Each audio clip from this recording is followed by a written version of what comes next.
கர்த்தர் நல்லவர். இந்த நாளிலும் ஜெபமே ஜெயம் நிகழ்ச்சிக்கு வந்திருக்கிற உங்கள் ஒவ்வொருவரையும் ரட்சகர் இயேசுவின் நாமத்தினாலே நானும் மனைவி வாழ்த்தி வரவேற்கிறோம். கர்த்தர் தொடர்ந்து நமக்கு உதவி செய்வாராக, பலப்படுத்துவாராக. நாம் எவைகளை கேட்கிறோம் என்றால் ஆவியாயும் ஜீவனாயும் இருக்கிற வார்த்தைகளை கேட்கிறோம். யாரிடம் ஜெபிக்கிறோம் என்றால் ஜோதிகளின் பிதாவின் இடத்துல நம்முடைய பரமபிதா கிட்ட ஜெபிக்கிறோம். அவருடைய வார்த்தையின் அடிப்படையில் ஜெபிக்கிறோம். அதனால தான் வார்த்தையை கேட்டு ஜெபிக்கிறோம். நிச்சயமாக சொல்லுகிறேன், இந்த நாளுடைய இந்த ஜெப ஜெயம், இந்த ப்ரேயர், இந்த நிகழ்ச்சி ஒரு நாளும் நம்மை யூஸ்லெஸ்ஸாக வைத்து விட போவதில்லை. இந்த நேரம் நமக்கு அன்ஃப்ரூட்ஃபுல்லாய் பலன் தராததாக இருக்க போவதில்லை. மகா பெரிய நன்மை நமக்கு கொண்டு வரப்போகிறது. ஆகவே ஜெபம் பண்ணி தேவனுடைய பிரசனத்தை தேவனிடத்தில் கேட்டு பரிசுத்தாவியை வரவேற்று நாம் ஜெபம் பண்ணி தொடங்குவோம். பரமண்டலங்களில் இருக்கிற எங்கள் பிதாவே, உம்முடைய நாமம் பரிசுத்தப்படுவதாக, உம்முடைய ராஜ்யம் வருவதாக, உம்முடைய சித்தம் பரமண்டலத்திலே செய்யப்படுகிறது போல பூமியிலேயும் செய்யப்படுவதாக. எங்களுக்கு வேண்டிய ஆகாரத்தை இன்று எங்களுக்கு தாரும். எங்கள் கடனாளிகளுக்கு நாங்கள் மன்னிக்கிறது போல எங்கள் கடன்களை எங்களுக்கு மன்னியும். எங்களை சோதனைக்குட்பட பண்ணாமல் தீமையின்றி எங்களை ரட்சித்துக் கொள்ளும். ராஜ்யமும் வல்லமையும் மகிமையும் என்றென்றைக்கும் உம்முடையவைகளே. ஆமென். பிதாவே, நன்றி செலுத்துகிறோம். கர்த்தராகிய இயேசுவின் நாமத்தால் ஜெபிக்கிறோம். ஆண்டவரே, நேரத்திலையும் கர்த்தாவே எங்களை எல்லாரும் இந்த ஜெபமே ஜெயம் ஜெப கொடுகைக்கு ஒன்றிணைத்த கிருபைக்காக உமக்கு நன்றி அப்பா பிதாவே. நோக்கி பார்க்க செய்த கிருபைக்காக உமக்கு நன்றி அப்பா பிதாவே. கர்த்தாவே ஸ்தோத்திரம். கடந்த நாட்கள் எல்லாம் எங்களுக்கு கண்ணின் கண்மணி போல காத்தீரே, உமக்கு நன்றி ஆண்டவரே. இனியும் காப்பீராக. நாங்கள் நிற்பதும் நிர்மூலமாகாமல் இருப்பதும் உடைய கிருபை அப்பா. இனியும் உடைய தொடர்ந்து உடைய கிருபை எங்களை தாங்கட்டும் ஆண்டவரே. ஸ்தோத்திரம் தாங்கட்டும் கர்த்தாவே. எங்களுக்கு ஆண்டவரே நாங்கள் நடக்க வேண்டிய வழிகளை எங்களுக்கு போதிப்பீராக. உடைய ஆவியானவரை நாங்கள் வரவேற்கிறோம். இயேசு நாமத்தை எங்களை நிரப்புவீராக. நாங்கள் நடக்க வேண்டிய வழியை ஆவியானவர் எங்களுக்கு போதிப்பீராக. ஆண்டவர், இந்த ஜெபமே ஜெயம் ஜெப கொடுகையில் எங்களோட நீங்க பேசவிருக்க வார்த்தைகளை கர்த்தாவே பேசுவீராக. எங்களை பலப்படுத்துவீராக. தொடர்ந்து இந்த ஜெப வேலையை உடைய கரத்தில் அர்ப்பணிக்கிறோம். இயேசுவின் நாமத்தினால ஜெபிக்கிறேன் ஜீவனுள்ள நல்ல பிதாவே. ஆமென். Praise lord people. நிறைய பேருக்கு இதை ஷேர் பண்ணுங்க. நிறைய பேர் கர்த்தருடைய வார்த்தையை நம் மூலமாய் அறிந்து கொள்ளட்டும். கர்த்தருடைய நாமம் மட்டுமே மகிமைப்படட்டும். இந்த வருடம் தொடக்கத்திலிருந்தே ஜனவரி மாதம் முழுவதுமாய் நாம் சங்கீதம் 112 தியானித்து வருகிறோம். அது விசேஷமாய் 3வது வசனம், ஆஸ்தியும் ஐஸ்வர்யமும் அவர் வீட்டில் இருக்கும், அவருடைய நீதி என்றென்றைக்கும் இருக்கும் என்பதை தியானித்து வருகிறோம். ஆண்டவர் கிருபையால் புது மாதத்திற்குள்ளே நாம் இன்னைக்கு பிரவேசித்திருக்கிறோம். அற்புதமாய் கிருபையாய் கடவுள் நமக்கு கொடுத்துருக்கிற தயவு பாருங்க, அடுத்த 11 மாதங்களையும் கடக்க உதவி செய்யும். அற்புதமாய் நாம் தேவனுடைய தயவினால நாம் வாழ போகிறோம். விசேஷமாக இந்த திங்கக்கிழமையில் நான் உங்களுக்கு சொல்ல விரும்புகிறது என்னன்னா, கர்த்தர் மாறாதவர். ஒரு நாள் அவர் மாறமாட்டார். இன்றைக்கி பாருங்கள், பிப்ரவரி 3ஆம் தேதி 2025. இப்போ பிப்ரவரி மாதத்துக்குள்ளே வந்திருக்கோம். அடுத்தது மார்ச் மாதத்துக்குள்ளே போவோம், ஏப்ரல் மாதம், அடுத்தது இந்த வருஷம் முடியும், அடுத்த வருஷம், இப்படி வாழ்நாள் முழுவதும் ஆண்டு சொல்கிற நன்மை கிருபை நம்மை தொடரும். அப்போ இது விசேஷமாக இந்த சங்கீதம் 112 ஏன் தியானிச்சோம்னா, நான் சொன்னது profile picture of a believer. ஒரு விசுவாசி தேவனுடைய பிள்ளை இப்படி தான் இருக்கணும்னு கர்த்தர் விரும்புகிறார். இப்படி ஒரு படத்தை வைத்திருக்கிறார், இப்படி ஒரு ஆசையை வைத்திருக்கிறார். அப்புறம் சொல்லுவோம், ஆண்டவரே உங்கள் ஆசை நிறைவேறட்டும். சங்கீதம் 112 உங்கள் ஆசை ஆண்டவரே, உங்கள் ஆசை நிறைவேறட்டும்னு ஜெபிக்கணும். அப்போ கர்த்தர் இந்த பூமியில் இருந்தபோது அவர் எப்பேற்பட்டவராக இருந்தார் உங்களுக்கு காண்பிக்க ஆரம்பித்தேன்.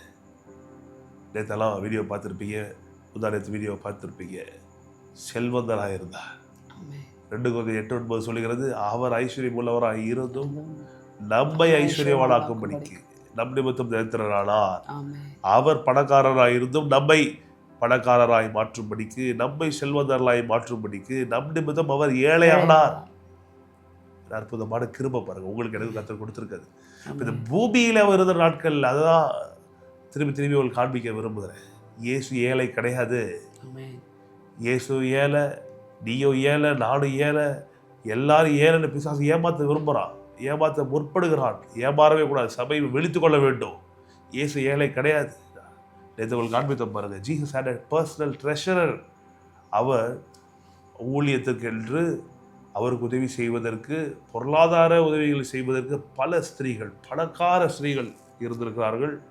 அதெல்லாம் நிர்வகிப்பதற்கு ஒரு ட்ரெஷரர், யூதாஸ் காரியோத்து வந்து ஒரு ட்ரெஷரராய் அந்த பொருளாதார காரியங்கள், அக்கௌண்ட்ஸ் எல்லாம் பார்க்குறதுக்கு அவன் இருந்திருக்கிறான். Plus the money box was with போட்டிருக்கு. ஊழியத்தோடைய பை, பண பெட்டி யார்கிட்ட இருந்திருக்கு? யூதாஸ் காரியத்துக்கிட்ட இருந்திருக்கு.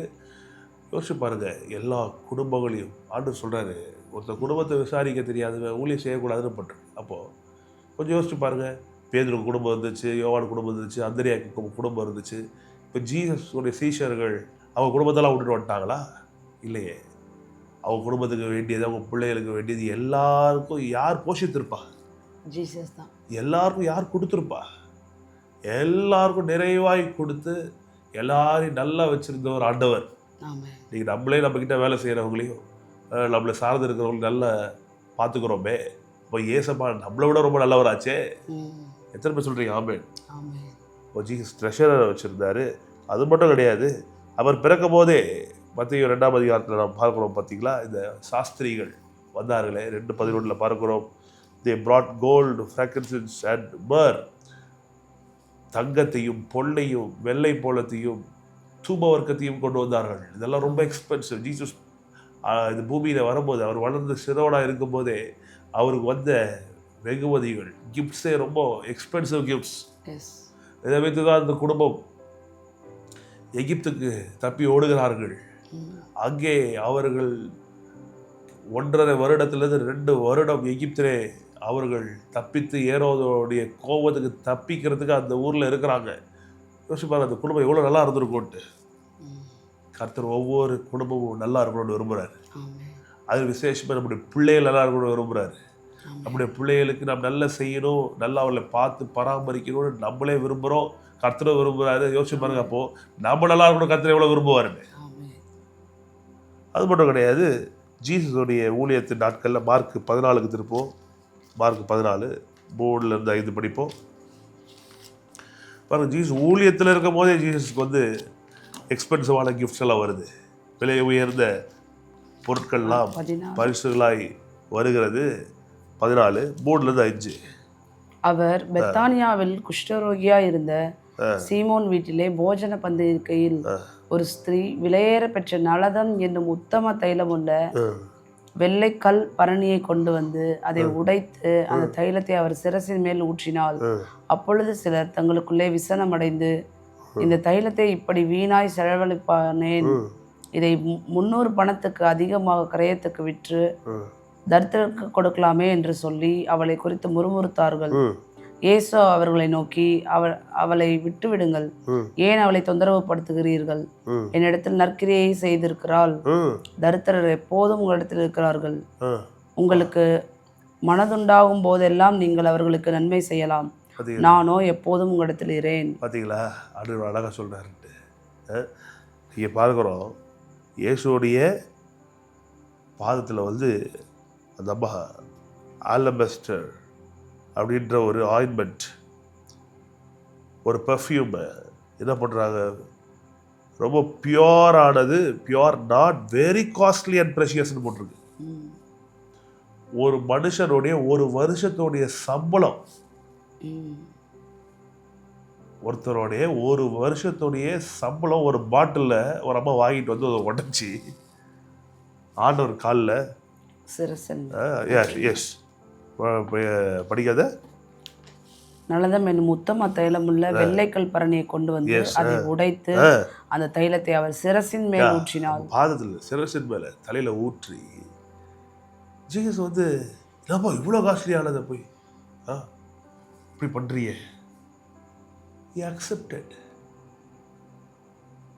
பாருங்க, சில பேருக்கு அது பிரச்சனையாக இருந்துச்சு, ஆனால் இயேசுக்கு அது பிரச்சனையாகவே இல்லை.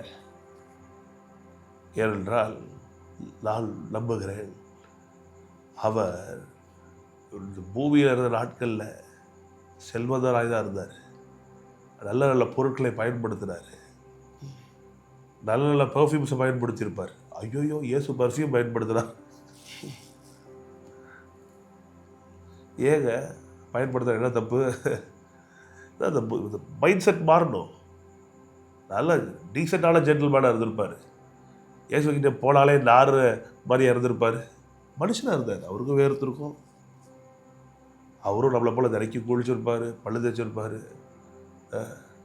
நம்மளை மாதிரி தானே மனுஷனாக இருந்தார். 100% மனுஷனாக இருந்தார். அப்போது ஒரு அம்மா அது இப்படி வந்து செய்யும் போது கொஞ்சம் கூட ஐயோ இவ்வளோ காஸ்ட்லியா யோசிச்சு பாருங்க. ஒரு சாதாரண ஒரு மனுஷனுக்கு இவ்வளோ விலை மதிப்பு ஜாஸ்தியான ஒரு விஷயத்தெல்லாம் இது மாதிரி பண்ணால் அவனால் ஹேண்டில் பண்ண முடியாது. டக்குனு என்ன ஆயிடுவாங்க யோசிச்சு பாருங்க.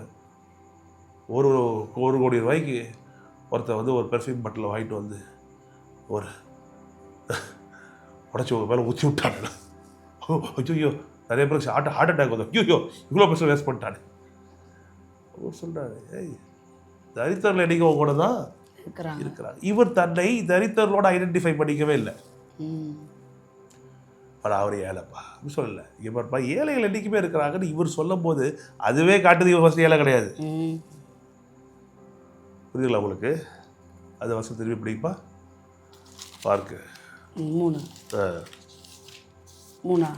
6. இயேசு அவர்களை நோக்கி அவளை விட்டு விடுங்கள், ஏன் அவளை தொந்தரவு படுத்துகிறீர்கள்? என்னிடத்தில் நற்கிரியை செய்திருக்கிறாள். தரித்திரர் எப்போதும் உங்களிடத்தில் இருக்கிறார்கள். பாருங்க, இவர் ஏழையா இருந்தா சொல்லுவாரா? அப்ப நம்மளும் ஏழைப்பா அப்படிதான் சொல்லியிருக்கணும். அப்போ இவர் தரித்திரர்கள் ஒருத்தர் ஒரு குரூப் அட்ரஸ் பண்றாருன்னா அப்ப இவர் யாருதான்? தரித்திரம் கிடையாது. அது எக்ஸ்பென்சிவான கிஃப்ட். இவருக்கு மற்றவங்களுக்கு அது கண்களுக்கு உறுத்தலா இருந்துச்சு, இவர் கண்களுக்கு அது உறுத்தலாவே இல்ல. அவர் போட்டு ட்ரெஸ்ஸை பத்தி பார்க்கிறோம். ஆச்சரியமானது பாருங்க. யோவான் 19:23-24. யோவான் 19:23-24 வாசிப்போம். இதெல்லாம் நம்முடைய மனதை பக்குவப்படுத்தணும். ஐயோ என்னால இப்படிலாம் பேசுறீங்க, இயேசு சென்ட் யூஸ் பண்ணாரா? இயேசு 19:23 போர்ச்சேவகர் இயேசுவை சிலுவையில் அறைந்த பின்பு அவருடைய வஸ்திரங்களை எடுத்து ஒவ்வொரு சேவகனுக்கும் ஒவ்வொரு பங்காக 4 பங்காக்கினார்கள். அங்கியையும் எடுத்தார்கள். அந்த அங்கி தையல் இல்லாமல் மேலே தொடங்கி முழுவதும் நெய்யப்பட்டதா இருந்தது. அவர்கள் இதை நாம் கிழியாமல் யாருக்கு வருமோ என்று இதை குறித்து சீட்டு போடுவோம் என்று ஒருவரோடு ஒருவர் பேசிக்கொண்டார்கள். பாருங்க, இதை கிழியாம யாருக்கு வருவோம்னு சீட்டு போட்டுக்குவோம். யோசிச்சு பாருங்க. இந்த சட்டையை கழட்டி நான் கொடுக்குறேன்னு வச்சுங்க. நீங்கள் யாராவது சீட்டை போட்டு ஐயோ இதை கிழிச்சிக்க வேணாமான்னு எடுத்துக்குவீங்களா? இல்லைங்க, புது சட்டைன்னு சொன்னால் கூட யாராவது எடுத்துக்குவீங்களா? இல்லை. நீ இப்படி யோசிக்கலாம், அது இயேசுவோடைய ட்ரெஸ்ஸுங்க அதனால இல்லை இல்லை இல்லை. போர்ச்சேவகர் அங்கே ரோம போர்ச்சேவகர்கள் அவங்க இயேசுவை மெசையா நம்பலை, இயேசுவ தேவகுமாரன் நம்பலை. அவர் ஐயோ பெரிய புனிதர் அதனால அந்த ட்ரெஸ் எடுத்து வச்சுக்கோன்னு இல்லை இல்லை இல்லை. அதுக்கு ரொம்ப காஸ்ட்லியான ட்ரெஸ்ஸு. அந்த டியூனிக் அந்த அங்கியை குறித்து எழுதப்பட்டிருக்கு பாருங்க. சீம்லெஸ் தையல் இல்லாமல் அது woven in one piece from top throughout. அப்படியே அதை அழகாய் தையலே இல்லாமல் நெசவாளர்கள் அதை என்ன பண்ணியிருக்காங்க? நெய்து அழகா ஃப்ரம் டாப் டு பாட்டம். அப்படியே அந்த ட்ரெஸ்ஸை பீஸாக கை தனியாக இது தனியாக பீஸ் போடாமல் அப்படி என்ன பண்ணிடுறாங்க? அன்னைக்கு அவர் போட்டிருந்த அந்த ஓல்டு சீட்டு போட்டுக்கிட்டாங்க. அந்த மாதிரி அவர் எத்தனை வச்சிருந்திருப்பாரு, எத்தனை செட் ஆஃப் ட்ரெஸ்ஸஸ் வச்சிருந்திருப்பாரு. எக்ஸ்பென்சிவான கிஃப்டே அவருக்கு பெரிய எக்ஸ்பென்சிவாக தெரியல. ஏழை எப்போதுமே இருக்கிறாங்க, நீங்கள் எப்போ வேணா அவங்களுக்கு என்ன பண்ணலாம் செய்யலாம்.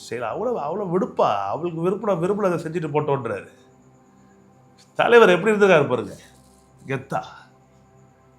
அதனால தான் உங்களுக்கு மீண்டுமாய் ஞாபகப்படுத்துகிறோம், இயேசு ஏழை அல்ல, இயேசு பெரிய செல்வந்தர். அவர் உங்களுக்காக எனக்காக சிலுவையில் ஏழையானார்.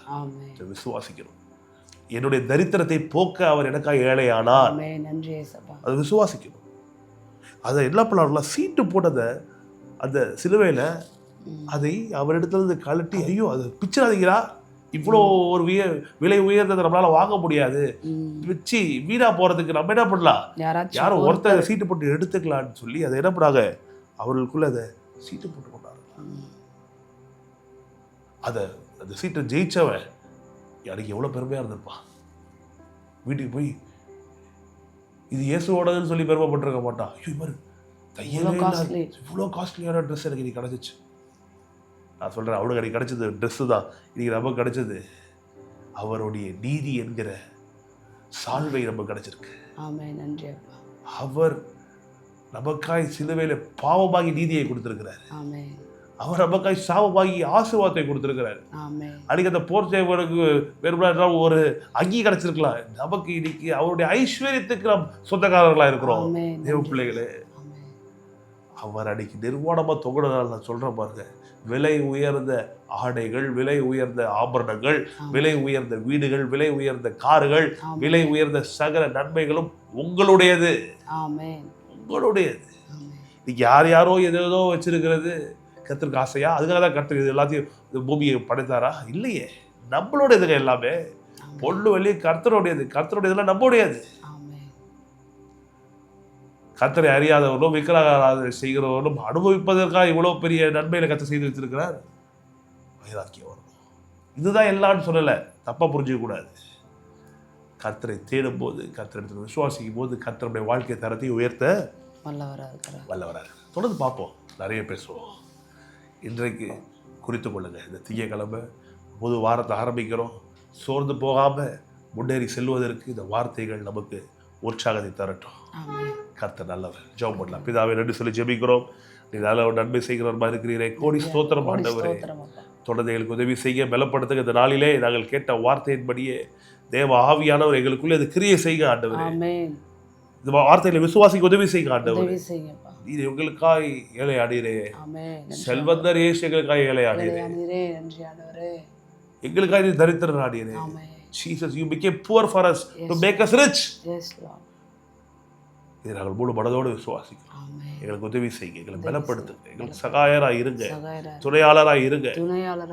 எங்களுக்கு வேண்டிய எல்லா நன்மையும் செய்து கொடுங்க. கடன் பிடிக்கிறது விடுதலை கொடுங்க ஆண்டவரே. சபைக்கு வேண்டிய இடத்தை கொடுங்க கர்த்தாவே. எங்களுடைய எல்லைகளை பெரிதாக்குங்க. எங்களுக்கு உதவி செய்வீராக. உங்களுடைய நாமத்துக்கே துதியும் கனத்தையும் மகிமையும் கொண்டு வருவீராக. பலத்தினாலும் பராக்கிரமத்தினாலும் முடியாதவைகள்லாம் கர்த்தாவே ஆவியானவரால் செய்து முடிப்பீராக. விசேஷமாய் எல்லா கடனும் அகன்று போகட்டும். சரீரத்துல பலவீனங்களை அகன்று போகட்டும். குடும்பத்தில் சந்தோஷம் சமாதானம் உண்டாகட்டும். மக்கள் ஜெபித்துக் கொண்டிருக்கிற எல்லா காரியங்களும் நன்மையும் கிருபையுமாய் ஆண்டவரே பதில் உண்டாகட்டும். பிள்ளைகள் எல்லா வீட்டில் கர்த்தரால் போதிக்கப்பட்டு பிள்ளைகளுடைய சமாதானம் பெரிதாக இருக்கட்டும். எல்லாரும் குணமாகட்டும். சிறியவர் முதல் பெரியவர் வரைக்கும் இதை பார்த்து கொண்டிருக்க எல்லாரும் சுகமாவார்கள். நசரேயனாகிய இரட்சகர் இயேசுவின் நாமத்தினால் ஜெபிக்கிறோம், ஜெயம் எடுக்கிறோம் நல்ல பிதாவே. ஆமென். ஆத்துமாவே கர்த்தரை ஸ்தோத்திரி. என் முழு உள்ளமே கர்த்தரை பரிசுத்தமாவே. ஆத்துமாவே கர்த்தரை ஸ்தோத்திரி. கர்த்தர் செய்த சகல உபகாரங்களும் என்று மறவாதே. ஆமென். ஷாலோம் people, love you so much. நிறைய பேருக்கு இதை ஷேர் பண்ணுங்க, நிறைய பேர் பார்க்கட்டும். கர்த்தர் நாம மகிமைப்படட்டும். நீங்கள் முக்கியமாக நீங்கள் நல்லா விசுவாசிங்க. உங்களை நல்லா வாழ வைப்பதற்காக இயேசு சிலுவையில் ஏழையானார். உங்களை செல்வந்தர்களாக்க, உங்களை ஐஸ்வர்யவான்களாக்க இயேசு ஏழையானார். மறந்துடாதீங்க, கர்த்தர் உங்களை ஒரு நாளும் மறக்க மாட்டார். நம்பிக்கை கர்த்தர் பேரில் வைப்போம். தொடர்ந்து உற்சாகமாக நம்முடைய வாழ்க்கையை நடத்துவோம். கர்த்தர் பெரிய காரியங்களை செய்வாராக. தொடர்ந்து நாளைக்கும் உங்களை சந்திக்கிறோம். கர்த்தர் நல்லவர்.